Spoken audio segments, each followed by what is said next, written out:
Hello everyone, it is your favorite kind of punch, Mr. Falcon Punch 996, the underrated king, the recommendation master, and of course YouTube's #1 Doro fanboy, back to bring you guys another new video. And if you guys can't already tell, today's video is going to be a manga recommendation video, and it's going to be the first manga recommendation of this week, since I'm going to be doing 2 this week, since last week I was sort of busy and was unable to do my weekly recommendation for that week. So in order to make up for that, I'll be doing 2 this week. And the first one for this week will be for a manga series that is highly underrated, known as Battle Angel Alita. And without further ado, let's begin this recommendation. Battle Angel Alita is once again one of those very few manga series out there that I still cannot believe never reached popularity. This series has easily many qualities that could have made it a popular series. I mean, it has great sci-fi with a very cool setting, the action and world building is also very great within this series, and let's not forget, this manga series easily has one of the most well-developed as well as even complex female characters I have ever seen in a manga series. The story of Battle Angel Alita takes place in a post-apocalyptic future and starts off in a large junkyard of a town where both cyborgs and people live together under a floating city known as Teferis, a place where people of great wisdom live who also throw their scraps to the bottom on the town. One day while walking through the junkyards, a man known as Dr. Ito finds a cyborg girl hidden among the piles of scraps. Ito takes in the girl and repairs her only to find out that she has no memories of who she actually is. And it is then where Dr. Ito decides to name the girl Alita. As the series goes on, we see Alita undergo lots of growth as a character, as we see her change from an innocent girl into a bounty hunter, a racer, a soldier, a killing machine, and eventually a hero. This series has a great story filled with plenty of both philosophical and psychological themes.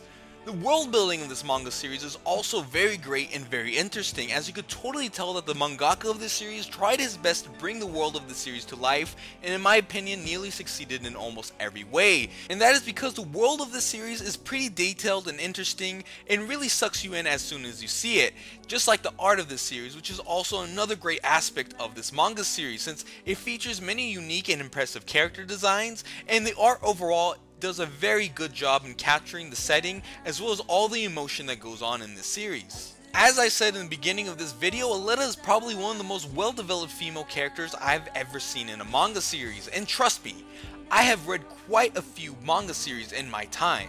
Alita, simply put, is a beautiful character, and no, I am not talking about her character design, though those lips and that cyborg ass looks amazing.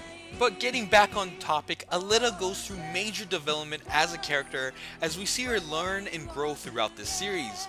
One thing I love about this series is that it really focuses on Alita's character, as you see her go through and experience many different types of emotion, such as happiness, sadness, love, rage, and even pure insanity for a bit. And it is because of this quality of the series that you really start to feel for Alita, as you see her go through her lowest of lows many of the times within this series.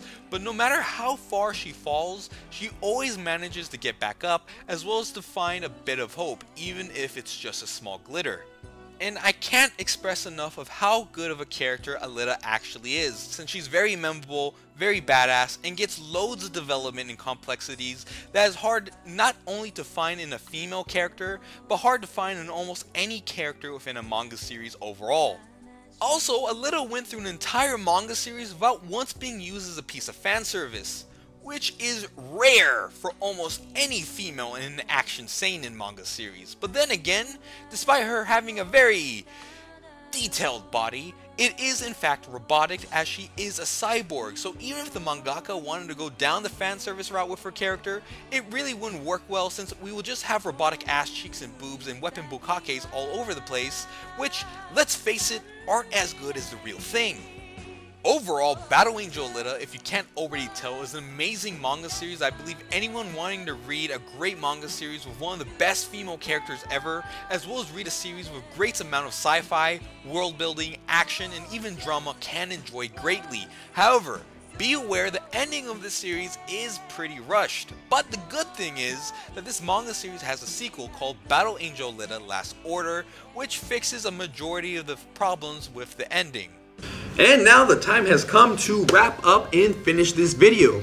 I hope you guys enjoyed this video, as well as if you haven't already, check out this series. Like I said, it's an awesome series. It's highly underrated, deserves more attention. You know, has one of the greatest female characters I have seen in a manga series. So yeah, obviously it's a series that deserves more love, which is why I did a recommendation for it. And you know, if you're checking it out after this video, if you feel like it, you know, come back on this video after, you know, you've read a good amount of chapters, and you know, in the comment section down below, tell me your thoughts and opinions on the series, since I always like reading that.